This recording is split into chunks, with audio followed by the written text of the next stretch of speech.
Olá, pessoal. Nós somos um grupo da disciplina de Genética Quantitativa da pós-graduação da Exalc. Essa disciplina é ministrada pelo professor Antônio Augusto, e hoje a gente vai falar um pouco para vocês sobre a decomposição dos valores genotípicos.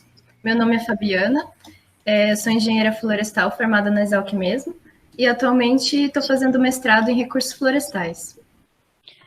Olá, pessoal, eu sou a Larissa, eu também estou fazendo parte da disciplina. Eu sou formada em zootecnia pela UFCJ e no momento eu estou fazendo mestrado em bioengenharia no UFCJ. Eu sou o Lucas, eu sou bacharel em estatística na própria USP e eu estou fazendo mestrado em bioinformática. Olá, pessoal, meu nome é Rafael Roque, eu sou engenheiro florestal formado pela Unicentro e atualmente eu sou estudante de doutorado do Programa de Recursos Florestais da Exalc. Bom, pessoal, esses são os assuntos que a gente vai abordar nessa apresentação. Inicialmente, a gente vai falar de alguns conceitos iniciais da genética quantitativa. Vamos falar um pouco da influência de um loco no fenótipo, sobre a decomposição dos valores genotípicos e, por fim, sobre a partição da variância genética. Bom, inicialmente eu gostaria de falar alguns conceitos para a gente conseguir entender melhor o restante dessa apresentação.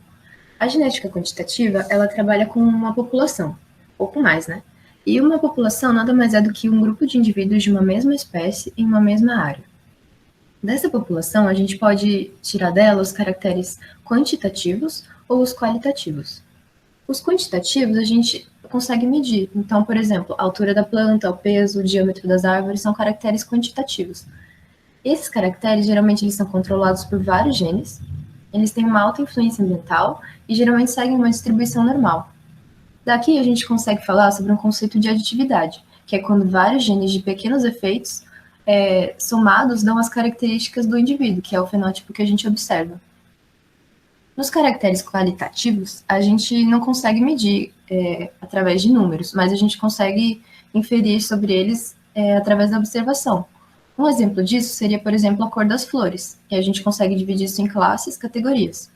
Geralmente, esses caracteres eles sofrem menor influência ambiental e são controlados por menos genes. Para essa apresentação, a gente vai considerar necessariamente um organismo modelo. E esse organismo ele tem que ser obrigatoriamente diploide, e a gente vai tratar de apenas um único loco com dois alelos. Para essa apresentação, a gente vai chamar o alelo 1 de B1 e o alelo 2 de B2. Que necessariamente também vão estar num cromossomo que seja autossômico, ou seja, não é num cromossomo sexual, porque se fosse sexual, a gente teria um outro tipo de modelo. E esse cromossomo, necessariamente, ele vai sofrer meiose normal. Então, considerando B1 e B2, a gente tem três possibilidades de genótipos, que são dois homozigotos B1-B1 e B2-B2, e o heterozigoto B1-B2. Aqui a gente consegue já falar sobre as frequências alélicas e genotípicas. Quando a gente tratar o P com a letra minúscula, a gente vai estar falando da frequência do alelo. Então, o P1 seria a frequência do alelo B1, o P2 seria a frequência do alelo B2, e quando a gente falar usar esse P maiúsculo, a gente vai estar falando da frequência do genótipo. Então, P1 seria a frequência do genótipo B1-B1, o P12 a frequência do genótipo B1-B2, que é o heterozigoto, e o P22 a frequência do genótipo homozigoto B2-B2. Outra coisa que é legal a gente ter em mente é que a frequência dos alelos nada mais são do que a frequência do seu homozigoto correspondente, mais a metade da frequência do heterozigoto. Então, aqui a gente pode ver que, por exemplo, a frequência do alelo B1 vai ser a frequência do genótipo B1-B1, que é o homozigoto, mais a metade da frequência do heterozigoto B1-B2, porque a gente sabe que o heterozigoto, metade dele é B1, metade dele é B2. Além disso, a gente consegue saber também que a soma das frequências, tanto genotípicas quanto fenotípicas, elas vão ser sempre igual a 1. A gente está considerando que a população está em equilíbrio de Heide-Weinberg, ou seja, a gente está assumindo que a população tem tamanho infinito, acasalamento ao acaso, gerações discretas, e que ela não sofre com as forças da evolução, como mutação, migração, seleção natural e deriva genética. Assumindo isso, a gente consegue considerar essa equação que está no quadro em cinza, que é a frequência do alelo B1 ao quadrado, mais a frequência de duas vezes o alelo B1 vezes o alelo B2, mais a frequência do alelo B2 ao quadrado. Como exemplo, nós podemos citar a seguinte população. Considerando que a frequência do alelo B1 seja 0,4, a gente consegue inferir que a frequência do alelo B2 é 0,6, porque a soma desses necessariamente vai ter que ser igual a 1. Diante disso, a gente consegue descobrir os valores de todos os genótipos dessa população, a porcentagem deles na população. Então, para calcular a frequência do genótipo homozigoto B1B1, é só elevar a frequência do alelo B1 ao quadrado. Então, seria 0,4 ao quadrado, e a gente descobre que 16% dessa população tem o genótipo homozigoto B1B1.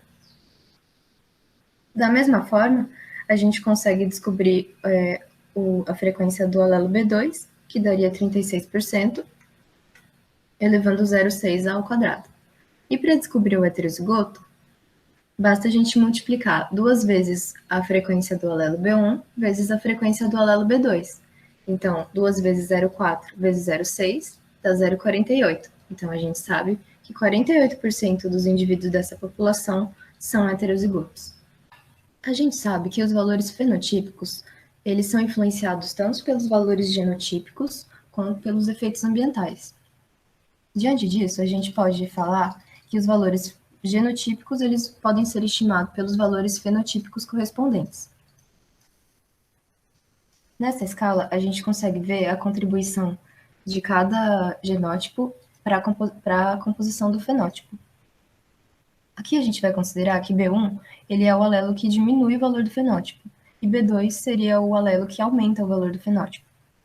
Dá para ver que as duas escalas, elas têm o mesmo tamanho, de 2A, só que a primeira ela vai de 0 a 2A, e a segunda de menos A a mais A. E a primeira ela leva em conta um ponto médio igual a A, e a segunda o ponto médio igual a 0. Aqui, 1 mais K vezes A, e D na outra escala, ele mede o afastamento do heterozigoto em relação ao ponto médio. É legal perceber que as duas escalas retratam a mesma coisa, e elas também têm o mesmo tamanho, como já vimos. Então, se a gente subtrair A da escala de Lynch-Walsh e considerar AK igual a D, a gente cai na escala de baixo. Aqui a gente tem o cálculo passo a passo, subtraindo A, e a gente encontrando exatamente essa escala de baixo. Da mesma forma, se a gente somar A na escala de baixo, a gente obtém a escala de cima. Para fins de facilitação algébrica, a gente vai considerar a primeira escala, para facilitar, no futuro, a gente deduzir alguns parâmetros. A letra K fornece para a gente uma medida de dominância. Dependendo do valor que ele assume, o heterozigoto B1-B2 pode assumir qualquer lugar nessa reta. No primeiro caso, a gente vê que o K ele assume um valor entre 0 e 1. E isso significa que acontece uma dominância parcial. No segundo caso, o K é igual a 1, então a gente vê que o heterozigoto ocupa o mesmo espaço do B2-B2, que é o homozigoto, do alelo que mais contribui para o fenótipo. E isso significa uma dominância completa. Se ocorresse ao contrário, se K fosse menos 1, o heterozigoto assumiria a mesma posição do outro homozigoto oposto. No caso, se o K assume um valor igual a 0, a gente sabe que não vai ter dominância. E o valor do heterozigoto vai se encontrar, a posição dele vai ser exatamente na metade entre os dois homozigotos. O heterozigoto ainda pode assumir um lugar maior do que o homozigoto B2-B2 ou menor do que o homozigoto B1-B1. Nesse caso, a gente tem K respectivamente maior ou menor do que 1 e menos 1. E nesse caso, a gente consegue ter relações de sobredominância e subdominância, respectivamente. Vamos a alguns exemplos. Aqui a gente consegue ver a dominância parcial ocorrendo na planta maravilha. O que acontece nesse caso? Uma flor vermelha homozigota, quando se cruza com uma flor branca homozigota, gera um descendente heterozigoto de coloração diferente dos dois homozigotos. Uma coloração intermediária entre esses dois. Isso é chamado de dominância parcial. No caso da sobredominância, por exemplo, é quando o heterozigoto ele apresenta um valor maior do que os homozigotos. Então, como exemplo, a gente tem um indivíduo resistente à malária, que no caso o heterozigoto ele é mais resistente do que os homozigotos. Da mesma forma, naquela escala anterior que a gente já falou, embora a gente não esteja usando ela, mas da mesma forma, D também representa um valor de dominância. Então, dependendo do valor que ele assume, ele também ocupa posições distintas na reta. A gente sabe que a lei de Mendel, ela nos revela que os valores genotípicos, eles não são muito úteis para expressar o efeito de uma única cópia do alelo, porque os pais, eles não dão os genótipos, mas sim os alelos. E esses alelos, eles se combinam para formar novos genótipos. Então, agora a Larissa vai explicar um pouco para vocês a decomposição de Fischer. Olá, pessoal! Agora eu vou explicar um pouco para vocês sobre a decomposição de Fischer. Em seu trabalho, Fischer utilizou uma escala métrica, onde havia a presença de dois homozigotos, sendo eles B1-B1 e B2-B2. Também havia a presença de um heterozigoto, sendo o B1-B2. Esse heterozigoto, ele poderia estar localizado em qualquer local da reta. Isso variava de acordo com a presença ou não de dominância, como a própria Fabiana já explicou para vocês. E essa escala trata-se de uma escala alélica. E, além disso, Fischer definiu uma população pensando em locos com dois alelos. A partir dessa escala, e sua reta em genótipos, o Fischer pôde construir um gráfico onde havia número de alelos B2 e valor genotípico. Esse é o gráfico de Fischer, onde nós temos G chapeuzinho, que representa o valor genotípico esperado da reta, onde nós temos delta, que são os desvios, e onde nós temos G, que é o valor real. Como eu falei, G é o valor genotípico real, é o valor esperado. E Fischer sabia que existia o efeito do ambiente sobre o fenótipo, porém, ele não sabia o quanto o ambiente tinha efeito sobre esse fenótipo. Por isso, ele chegou a algumas conclusões, sendo elas que a relação entre o conteúdo genético e valor genotípico normalmente é não linear, pois existe uma grande variância entre esses dois. Existe uma grande variância entre o conteúdo genético e o valor genotípico. E também, em uma população melhorada, menor será o efeito de substituição alélica, porque ganha-se muito pouco em fazer essa substituição. É de mais interesse ocorrer a substituição alélica quando estamos falando de uma população que ainda não foi melhorada. E para Fischer, a influência do locus sobre o fenótipo foi um marco. Por quê? Porque a partir daí ele pôde usar o conceito de correlação. E o principal objetivo do modelo de Fischer foi capturar o valor genotípico médio quando a relação não é linear. Porque, como eu já falei com vocês, ele sabia da existência de fatores ambientais e de diferentes variáveis que podiam influenciar no fenótipo, mas ele não possuía ainda uma forma concreta de explicar esse fenômeno. Foi então que, a partir de muitos estudos, a partir de várias pesquisas, ele criou a ANOVA, que é de grande importância, né? Que é utilizada nos dias atuais, nos experimentos, e que possibilita que possamos estar fazendo novas descobertas. Agora eu vou passar a palavra para o Lucas.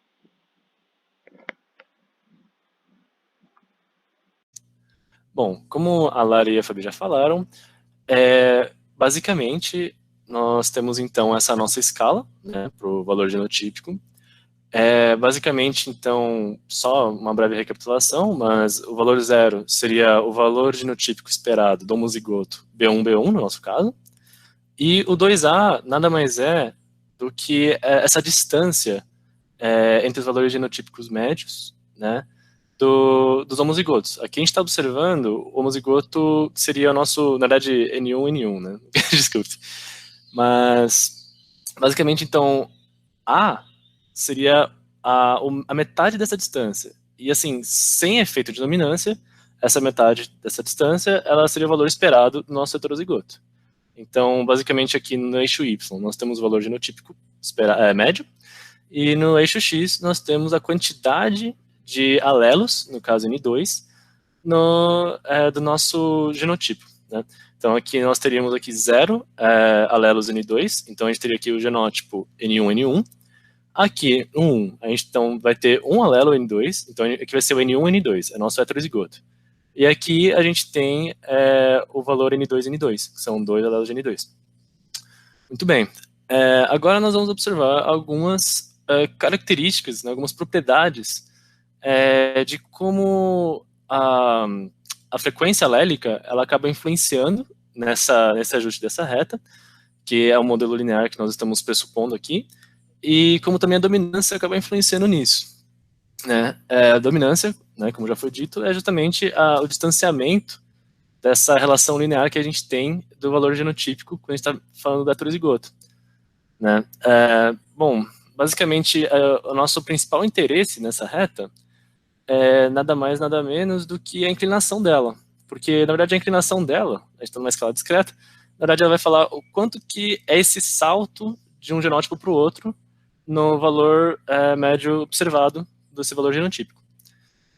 E, bom, basicamente, deixa eu ver, então o que a gente vai chamar desse salto aqui é alfa, que é essa inclinação, e o nome dela, quando a gente está tratando de uma população pamítica, ou seja, quando os cruzamentos dão ao acaso, ele é chamado de efeito de substituição alélica.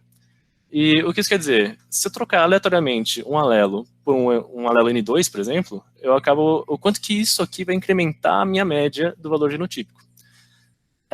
Bom, então a fórmula, na verdade, quando a gente só está considerando aqui o valor genotípico, né, e os desvios, ou melhor, a dominância, né, a fórmula disso, ela acaba sendo relativamente simples. Ela basicamente é A, que é a metade dessa distância, vezes 1 mais K, vezes a diferença das frequências alélicas.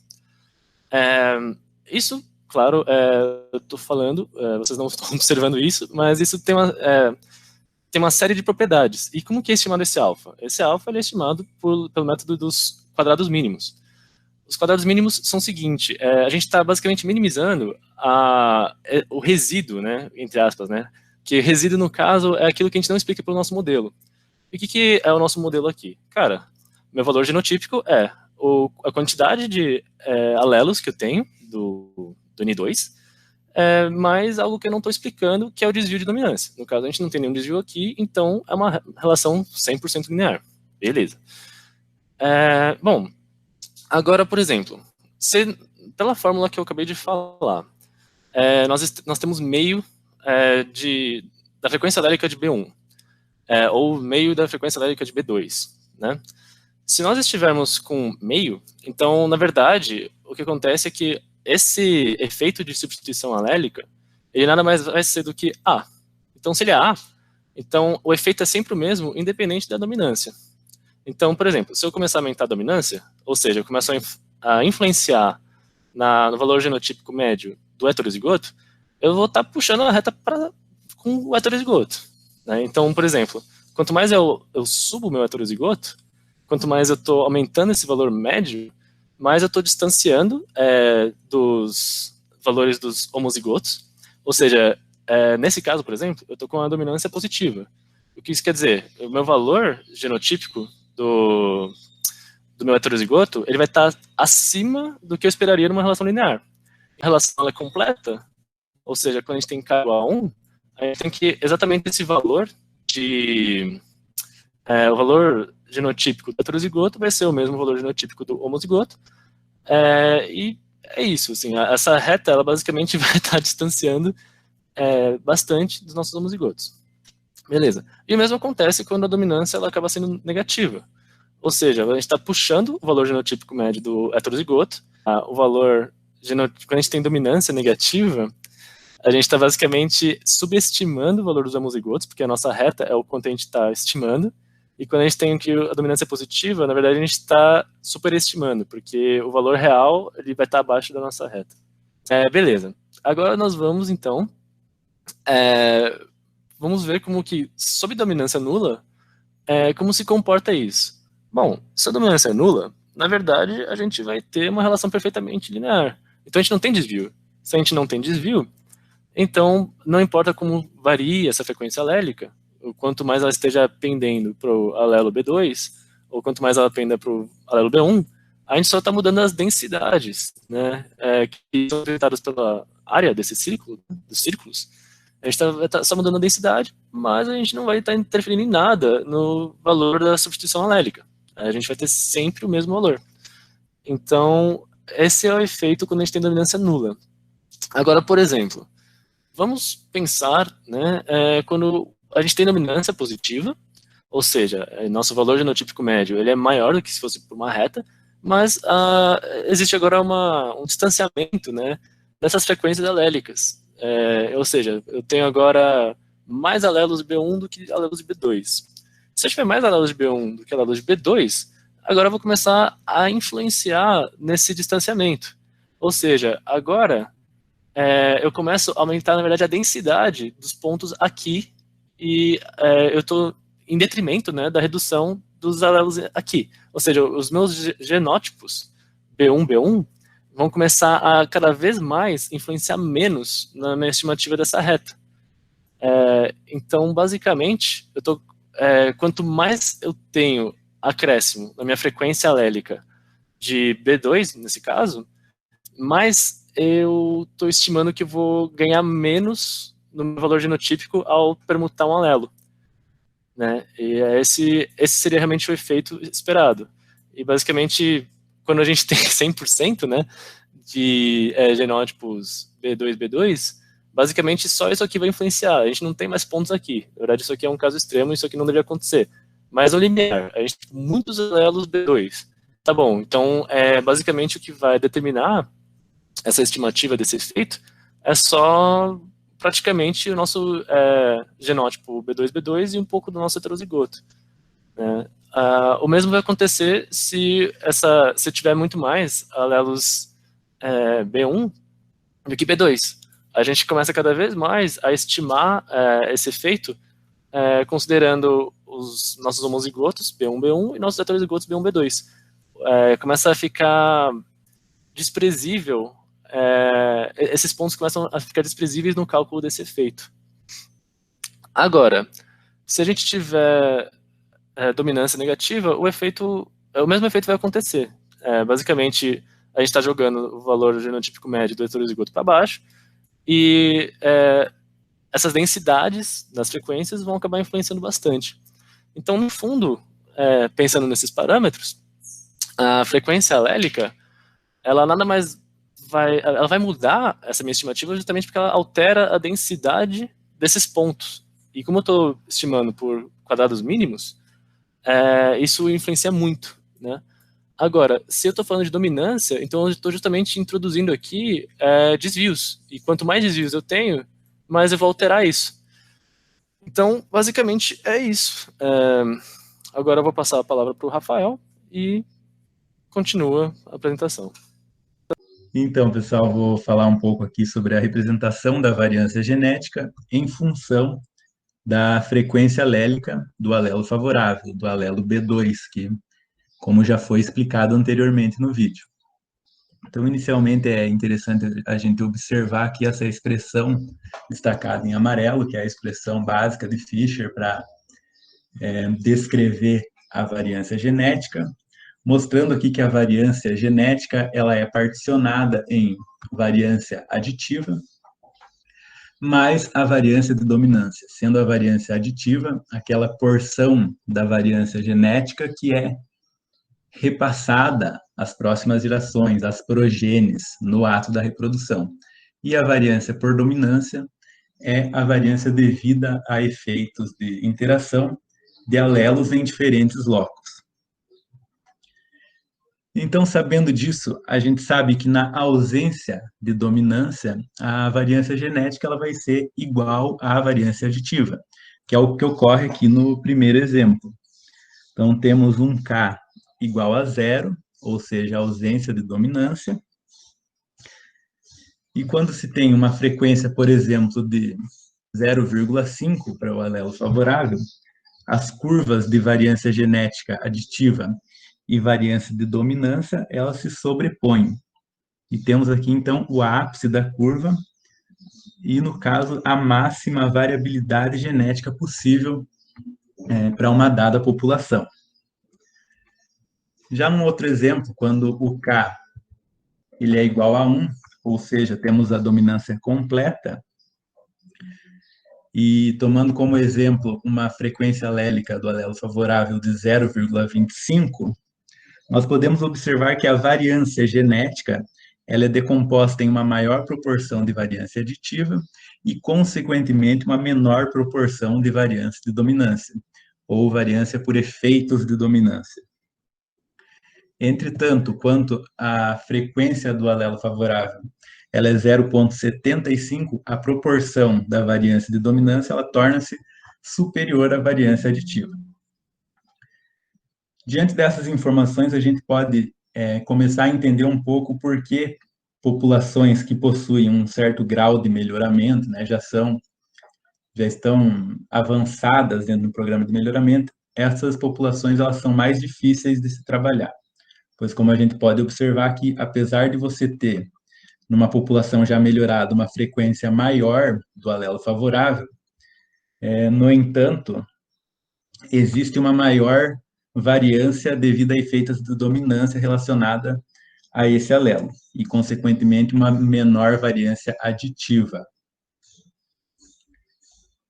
Num terceiro exemplo, quando K é igual a menos 1, apesar do sentido invertido da dominância, as curvas elas apresentam propriedades semelhantes, no entanto, para as frequências contrárias, né? Então, quando o alelo favorável ele tem uma frequência de 0,25, a proporção de variância de dominância é superior à variância aditiva. E, ao contrário, quando a frequência do alelo favorável é maior, é de 0,75. E ainda tem-se o caso de quando o K é igual a 2, positivo, onde ocorre a sobredominância, que é o caso de quando o fenótipo do indivíduo heterozigoto, ou seja, o indivíduo que tem os alelos B1, B2, é distinto e, inclusive, superior ao de qualquer homozigoto, ou seja, B1, B1 ou B2, B2. E, dessa forma, o valor do fenótipo do heterozigoto irá se situar fora dos limites dos dois homozigotos. São algumas referências.